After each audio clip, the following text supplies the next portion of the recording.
La segunda conferencia de esta tarde se llama Rehabilitación del aparato osteomuscular y la presentará el doctor John Freddy Contreras Gómez, quien es médico cirujano de la Universidad de Antioquia, especialista en medicina física y rehabilitación de la misma universidad, máster en ortesis, prótesis y productos de apoyo de la Universidad Francisco Vitoria de Madrid, España, especialista en comunicación en salud de la Universidad CES, miembro de la Sociedad Colombiana de Medicina Física y Rehabilitación, quien labora actualmente en el Centro Integral de Rehabilitación del Sur, SAS Medellín.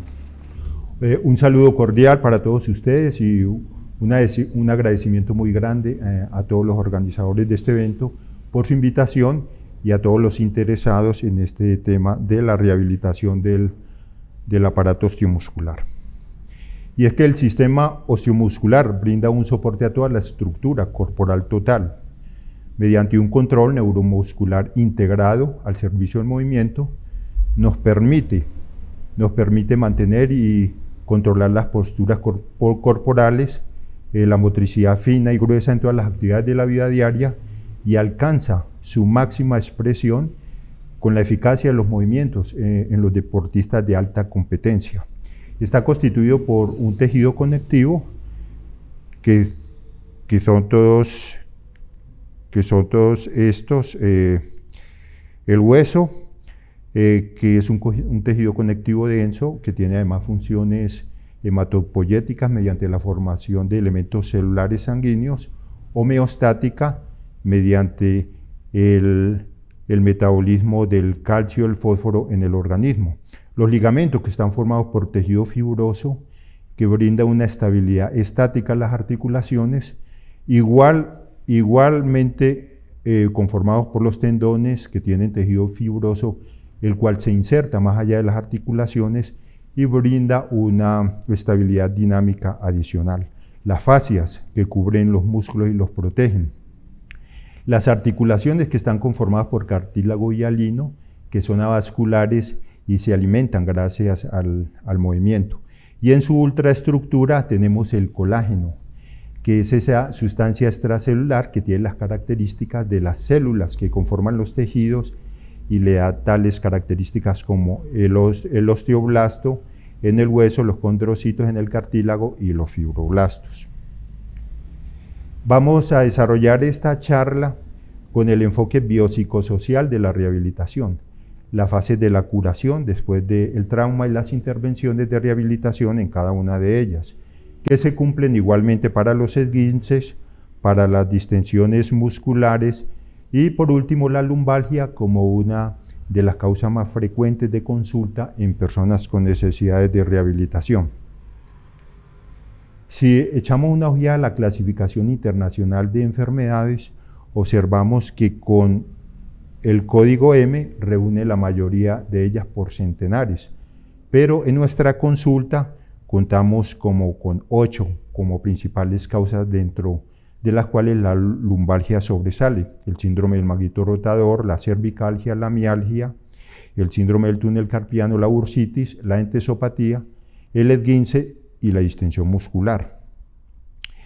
A cada una de estas condiciones de salud va a corresponder una desviación de la función y de la estructura en la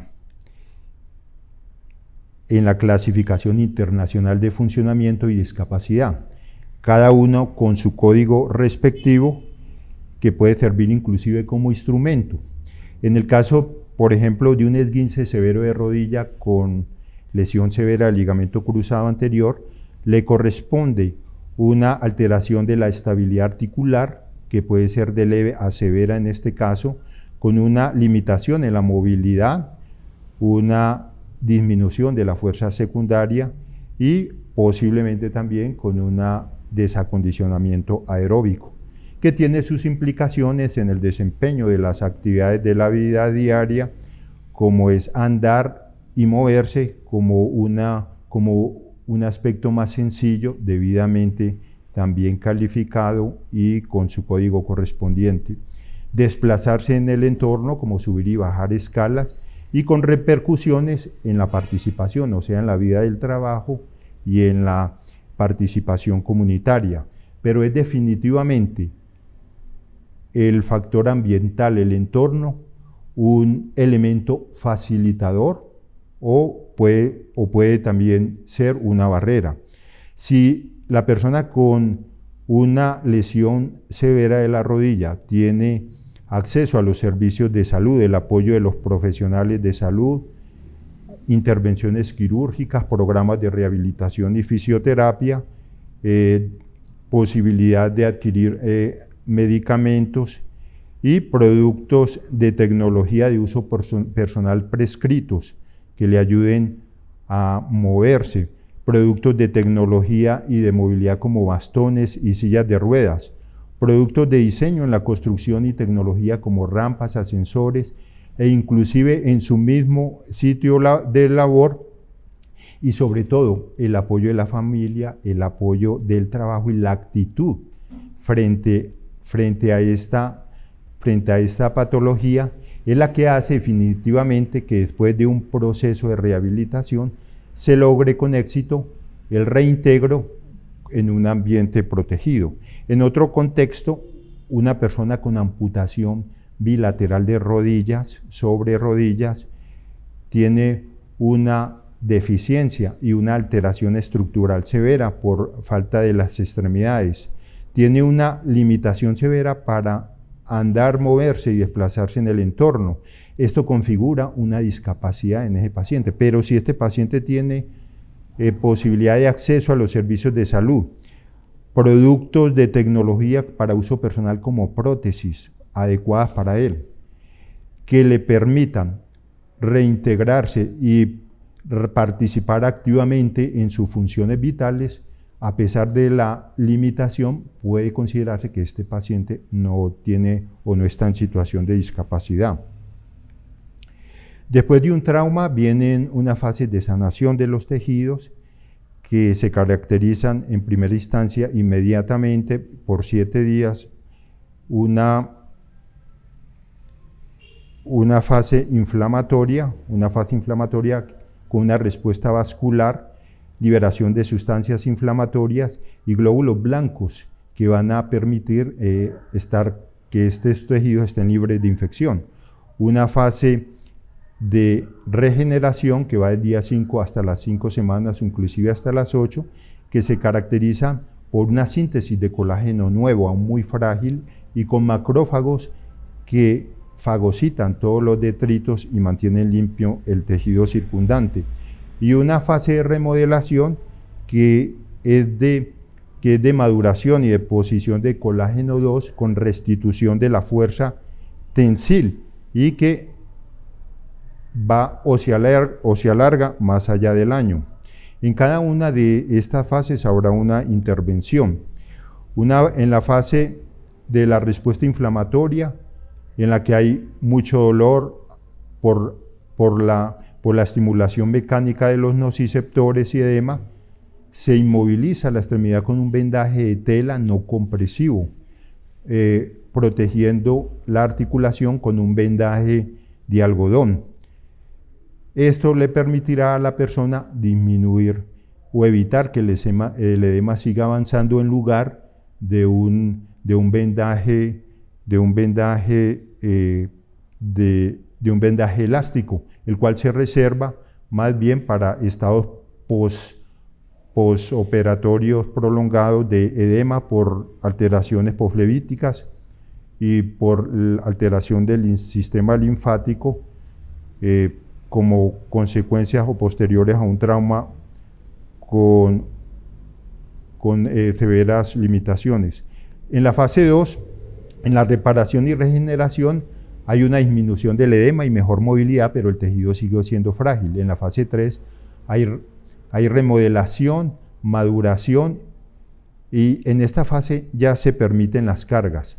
Una carga puede disminuir con el uso de muletas y que representa una descarga del 80%, bastones canadienses un 45%, y los bastones estándares un 25%. En personas que tienen algunas alteraciones de la coordinación o del equilibrio pueden requerir en su lugar caminadores.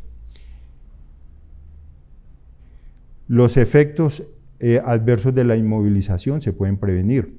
En los miembros superiores, la adhesión de la vaina tendinosa a su tendón que ocasiona contracturas, la adhesión de los nervios a sus tejidos circundantes que ocasionan dolor de características neuropáticas y debilidad secundaria por denervación de los músculos, y la adhesión de los pliegues a sus cápsulas articulares por inmovilizaciones prolongadas ocasionadas por férulas o por cabestrillos en los miembros superiores que ocasionen capsulitis adhesiva, y la atrofia muscular secundaria por falta de movilidad y el desacondicionamiento físico. El hielo, una vez el trauma, el hielo agiliza todos los procesos porque disminuye el edema y la compresión del hematoma sobre las estructuras circundantes. Recordar las posturas antiedema, elevando las extremidades, y los ejercicios de bombeo. Los ejercicios de bombeo que se deben prolongar mientras dure el tiempo de la inmovilización, que son contracciones musculares. Recordar que el hielo es cada 20 minutos, descansando 20 minutos y volviéndolo a colocar. Después de las 12 horas no tiene ningún objeto seguir colocándolo. En la fase proliferativa, recuerden que hasta la sexta semana la movilidad proximal para evitar contracturas en otras partes no expuestas al trauma, los ejercicios pasivos que son realizados por las extremidades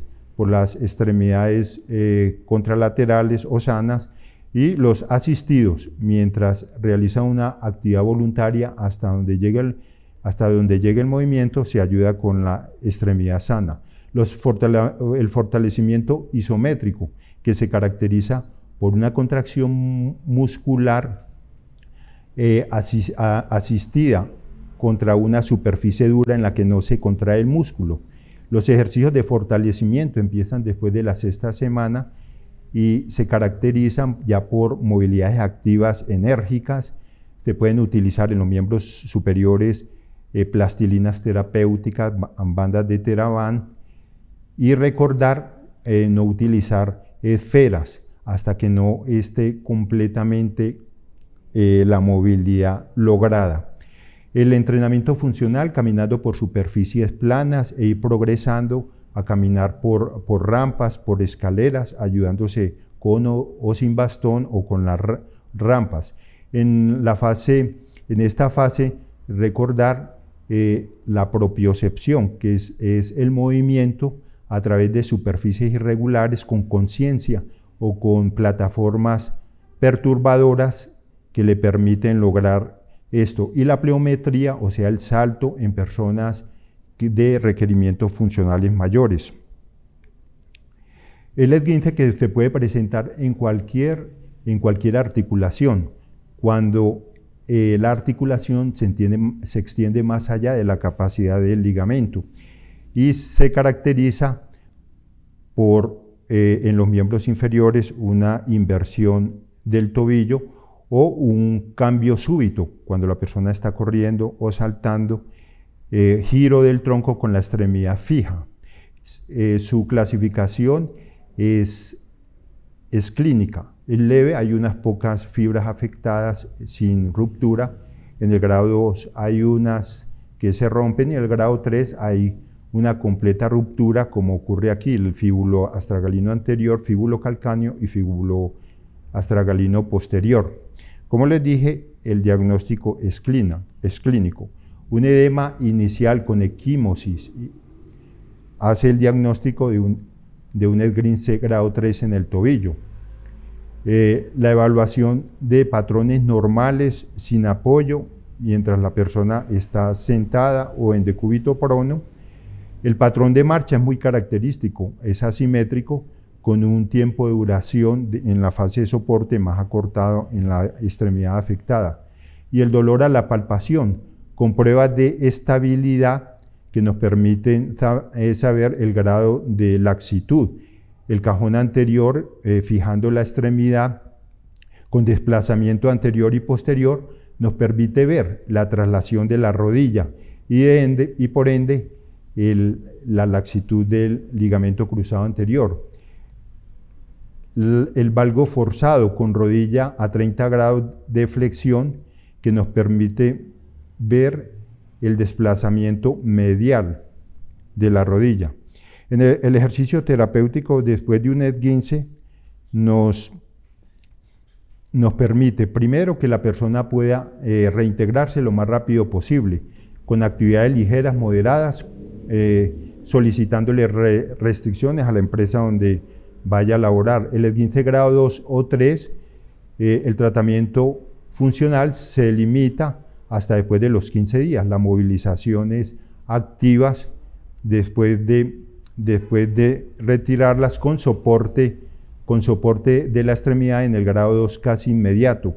Y en el grado 3 puede requerir mayor tiempo de inmovilización y un soporte con mayor tiempo para comenzar con él. Recordar los arcos de movilidad activos dibujando letras o números en el aire o mediante la movilización del pie en los arcos que permite dicha articulación. Las ondulaciones de toalla, al recoger la toalla que fortalece los músculos intrínsecos. El recoger fichas y pasarlos de un lado a otro nos permitirá fortalecer los músculos intrínsecos del pie. Y el fortalecimiento isométrico, empujando superficies estáticas hacia los lados y luego con terabanes enrollándolos en las dos extremidades para fortalecer los músculos estabilizadores. La distensión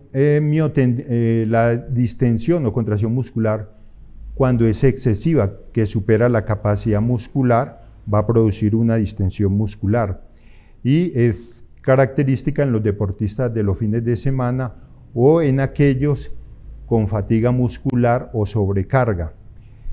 Pueden producir un desequilibrio de las fuerzas de la extremidad, mayor edema y pérdida del movimiento.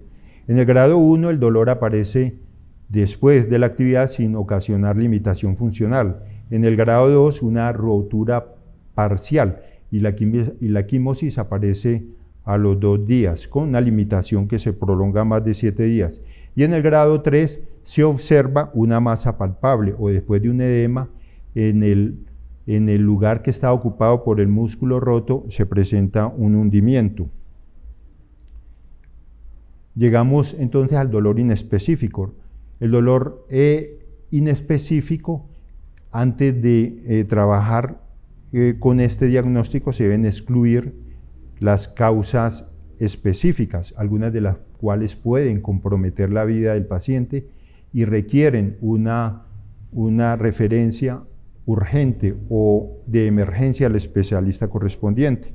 Un déficit neurológico con alteración de la sensibilidad en el periné, con debilidad progresiva, debe hacernos pensar en un síndrome de la cauda equina cuando se acompaña a la vez de incontinencia fecal y retención urinaria.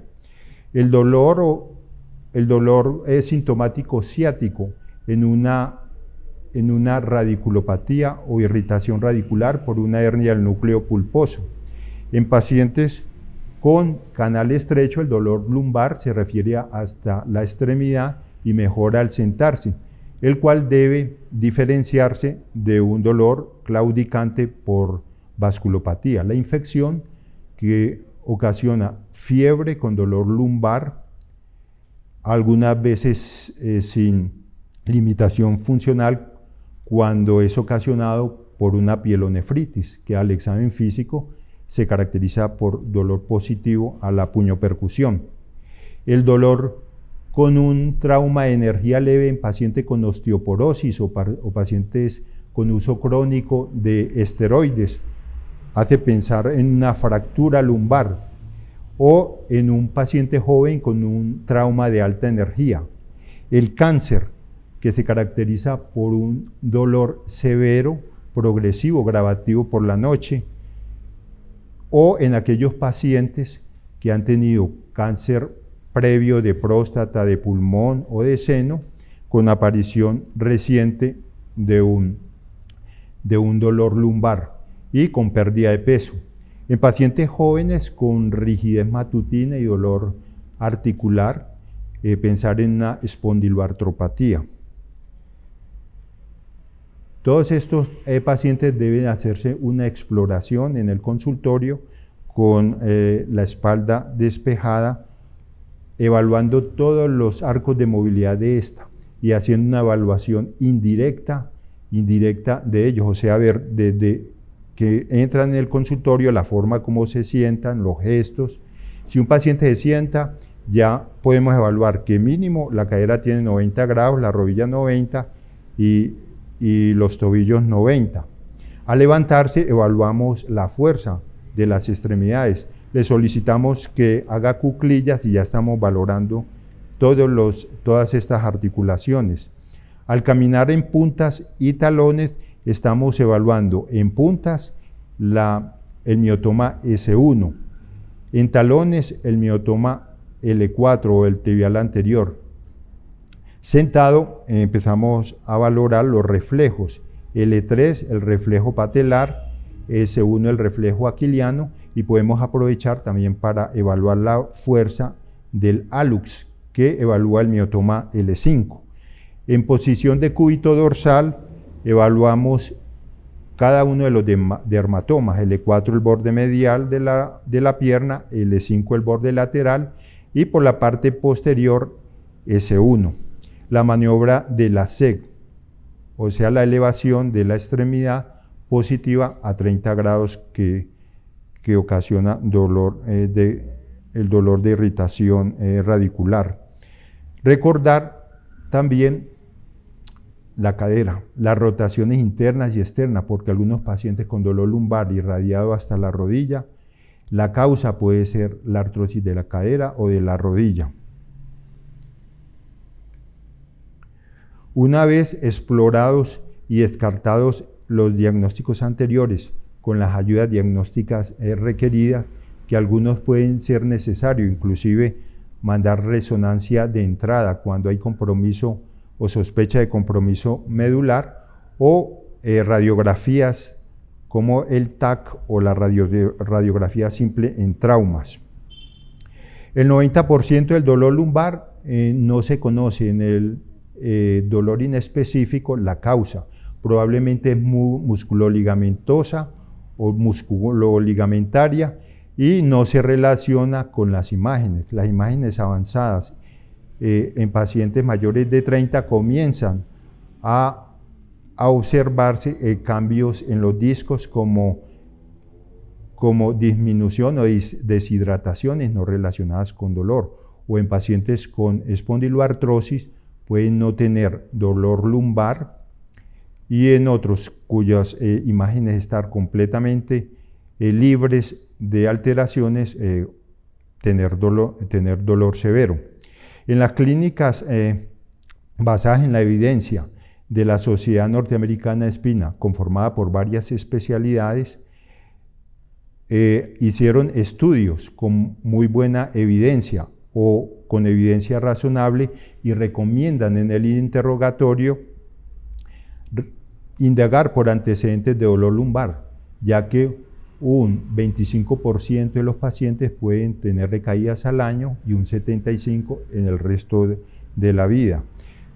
Factores psicosociales y el sitio del trabajo, o sea, la actitud del paciente frente al trabajo, las ganancias secundarias, las incapacidades frecuentes, las alteraciones del ánimo, depresión, ansiedad y factores relacionados también con la familia. La severidad y el dolor y la eficiencia para estratificar el riesgo de cronificación cuando al comienzo se observa un dolor severo y una kinesiofobia, o sea, miedo al movimiento por parte del paciente. Las imágenes avanzadas en el dolor inespecífico no tienen mucho soporte, sin embargo, los consensos lo respaldan. En la evaluación física de este tipo de pacientes, además de la evaluación indirecta que yo les decía, evaluar los signos de Bader, o sea, la sensibilidad dolorosa al tacto sencillo, tener presente la hiperreactividad, hiperreacción del paciente, la expresión facial, la verbalización y los desmayos. Un ligero pellizco o inespecífico genera gran dolor. Y tener en cuenta las pruebas de simulación. Una carga axial en el cráneo genera dolor severo en la columna.